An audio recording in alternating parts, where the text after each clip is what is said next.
Hello. Today, today I just want to visit with you and kind of visit with you and take you to a place, take you to the place where I grew up. Um, the house I grew up in is probably 100 yards there. I grabbed my camera and walked out into the woods, and this was just the way life was for me growing up. Is I'd get up, I'd go out and piddle around through the palmettos and spend most of my day out here. And I'm a biologist, and this is the reason why I'm a biologist. It's one of the reasons why I'm actually very perceptive of the natural world, and it's because I grew up in the natural world.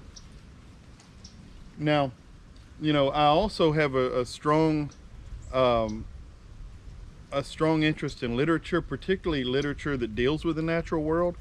Um, and I think it all started right here, right? So, um, I just wanted to introduce some of this to you. Now what I'm in right now is a little bottomland hardwood, and you can see there's palmettos. This is pretty typical for Southeast Texas.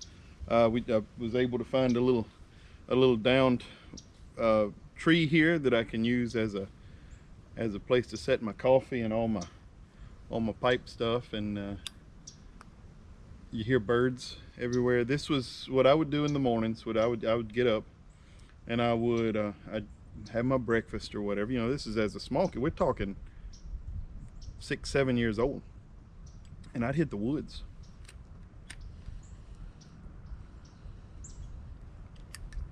Now, the wintertime was always the best time because I dropped my ladder.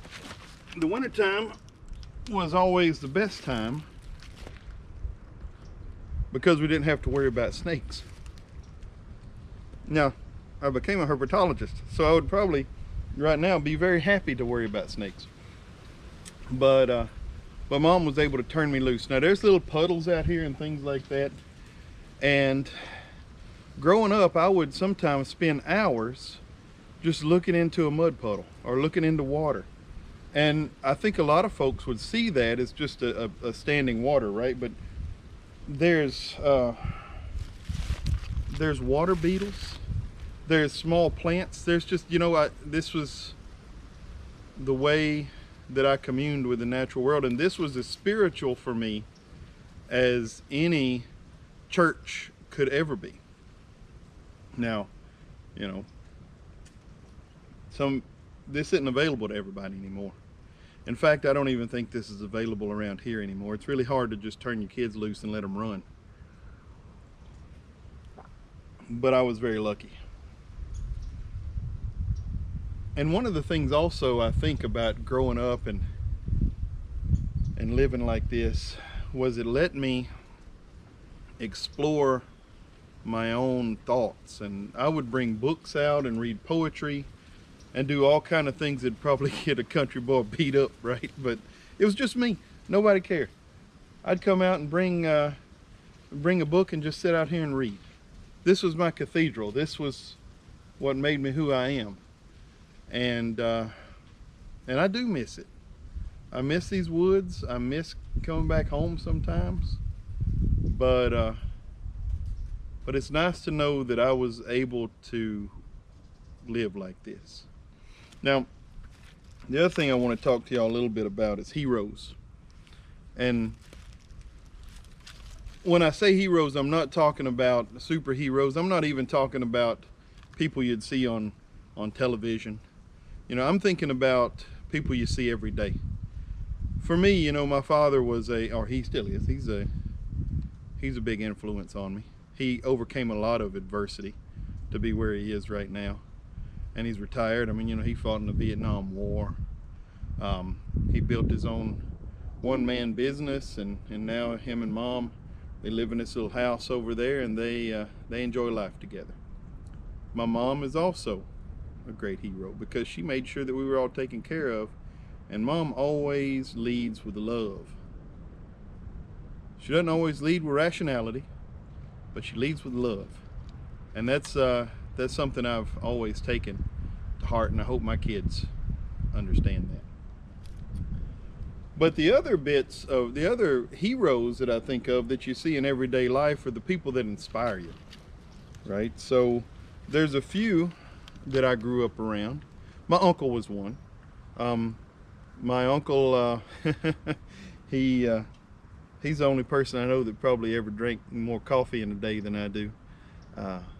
But he always had a cup in his hand, and he passed away not too long ago, and that was a big loss. But he was one of those folks. He never went to college, but he was probably one of the most intelligent people I ever knew.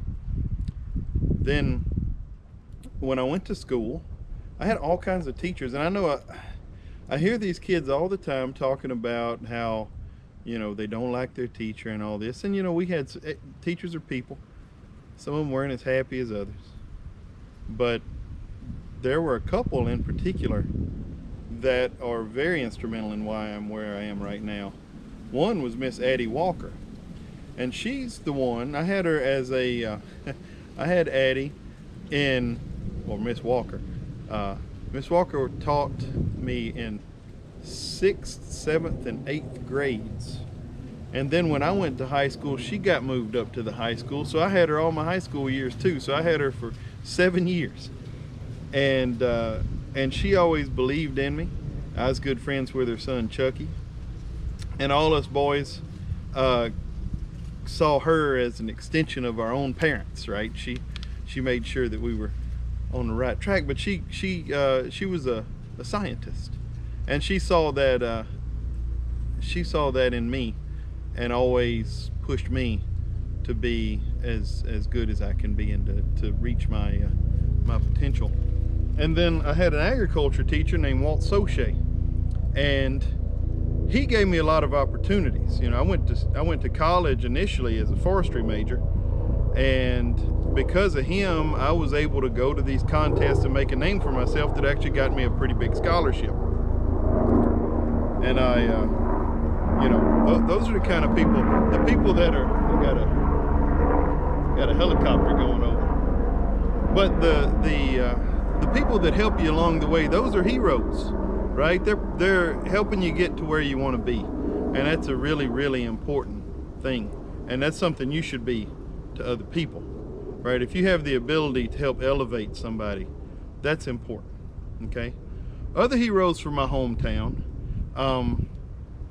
there was a fella that owned a grocery store in town, Junior Johnson.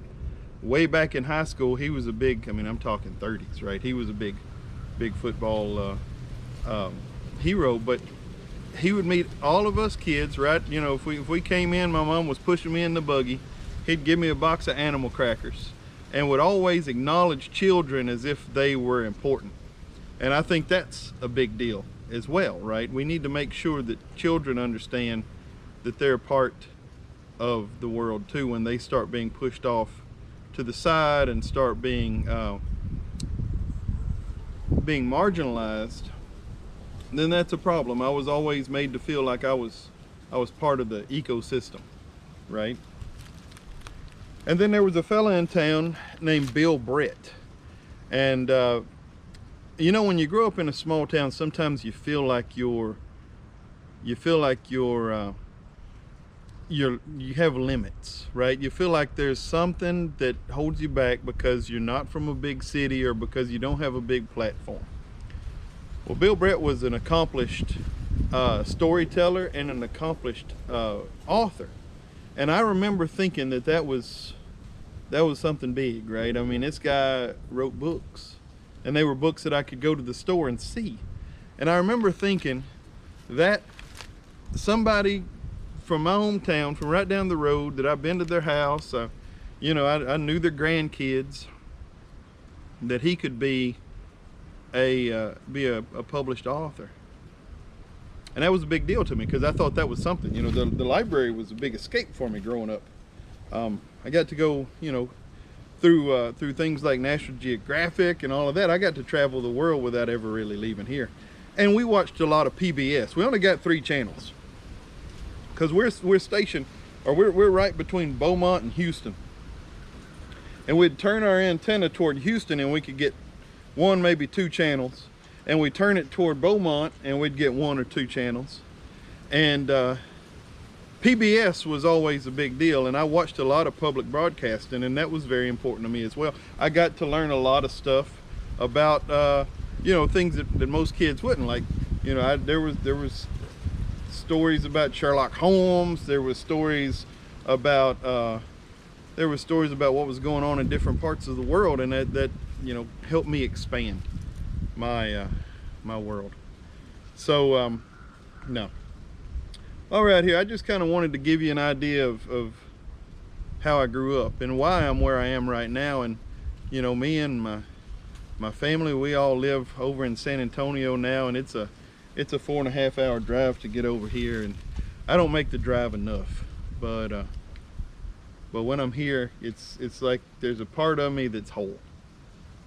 So I know this channel is dealing with pipes and coffee and literature, and there's a lot of that in there too. Maybe not so much pipes. I grew up with a lot of people that were there was a lot of cigarette smokers, and because of that, there's a lot of people who had some major health issues dealing with that. So that wasn't much of a part. But man, I'll tell you what, there was a lot of coffee drink on that porch over yonder, and there's coffee drink out here, and it's just a way of communing with one another. I remember when people would come over to the house, Mom would get a phone call, and my grandmother would be like, I'm coming over to visit. And you know what she said? Every time somebody called, I'll put on a pot of coffee, right? I'm still like that in my office. I'm like, hey, y'all come over to see me in my office.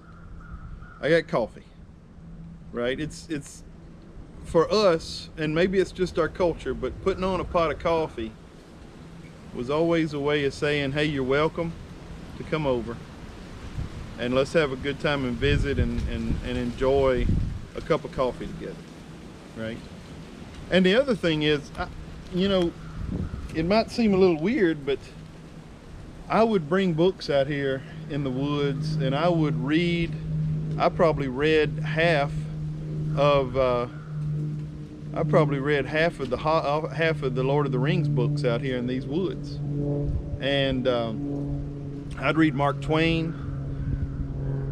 Just whatever I had, it was easier and for me and much more enjoyable for me to come out here and find me a log or something to lay across and read and just kind of pretend that I was, you know, Huckleberry Finn or whoever else. And really, it's not so much pretending, it's being by yourself. And I think a lot of kids, you know, kids these days, they don't get, and here's kids these days sound like an old man, but they don't get a lot of free play. They don't get a lot of time to be by themselves and to pick through their own brain and to go poke around in mud holes or look in the holler of a tree. You know, it's hard for them. And I see this with my own son. It's really hard to give them opportunities to figure out who the hell they are. And I had that opportunity. I still don't know, but you know, there's benefits to growing up like this that a lot of folks just don't have anymore. And I'm pretty sad about it. And I try to do my best to give my son those kinds of opportunities. But it's a unique life.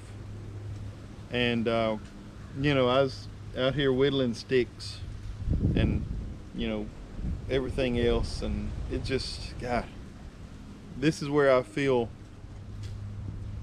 most at home.